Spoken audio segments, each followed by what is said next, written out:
While the foul-mouthed outlaws and frantic shootouts of the Old West are prime subject matter for action games, few titles have saddled up for the ride. 2007's Call of Juarez made a pass at the setting, garnering a middling reception, but now the franchise is back with another tale and a more refined and enjoyable experience.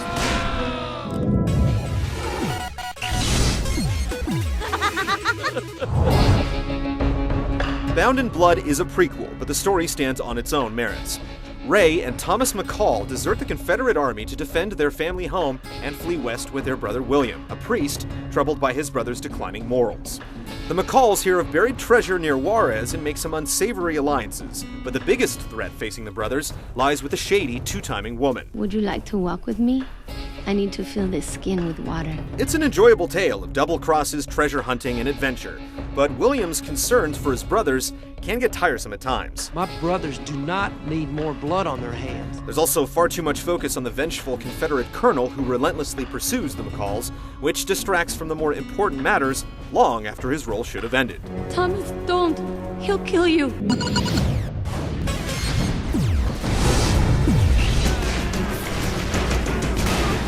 Bound in Blood's single-player adventure lasts through 15 chapters and keeps a varied pace through Civil War battles, back-alley shootouts, and stagecoach chases.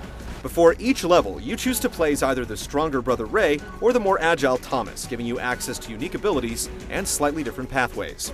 Most chapters are built around straightforward objectives, with defense and on-rail sections breaking up the standard gunplay.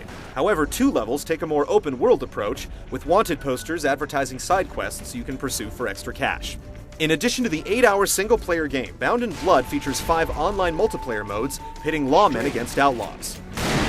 The most distinctive of the bunch is Wild West Legends, which tasks players with completing objectives loosely based on historical events.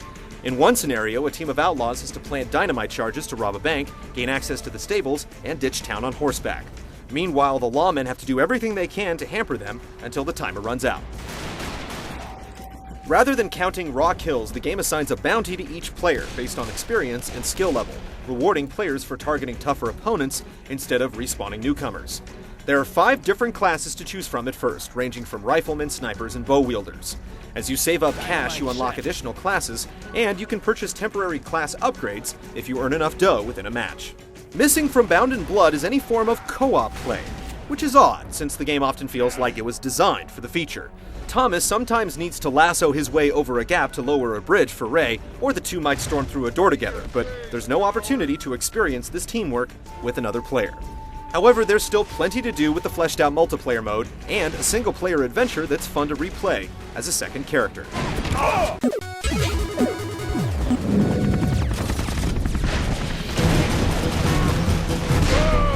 Bound in Blood's campaign successfully captures the feel of classic Western shootouts, as you duck behind crates and eliminate scoundrels popping out of barns, balconies, and rooftops. There is a cover system that lets you stick to objects and peek around corners, but it isn't very useful due to the limited perspective. Reload times for the period weapons ensure that you won't be spraying bullets too liberally, but you'll find superior arms on enemy corpses or for sale in shops as you advance.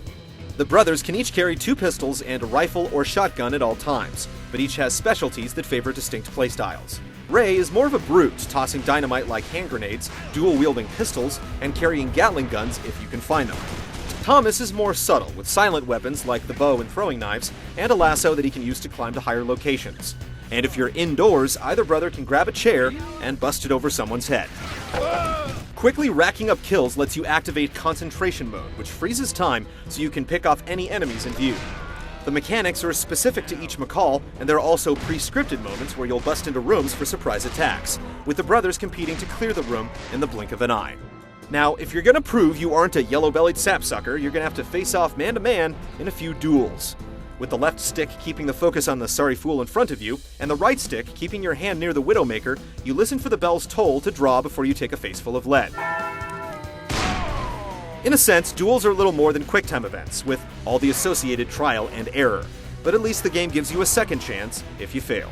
Bound in Blood gives you enough tools to make you feel like a bad-to-the-bone outlaw, but even with all the assists and slow-mo effects, the enemies still put up a fair fight. Don't miss, brother!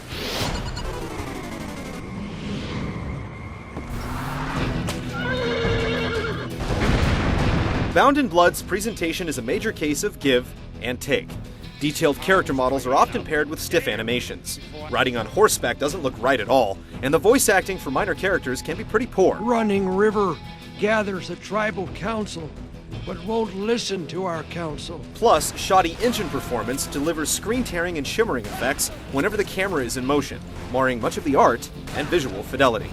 Despite all this, Bound in Blood still manages to come across fairly well as a whole. It's great to hear the McCall brothers' ornery personalities and taunting one-liners.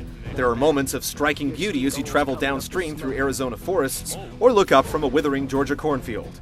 And the varied environments do a great job of staving off dry gulch fatigue. Get the hell out of here before I take your firearm and shove it where the sun don't shine.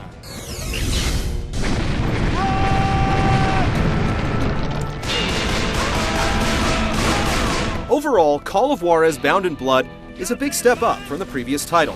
It delivers on the classic Western setting, provides lots of gameplay options, and even lets you pull off bank heists with friends online.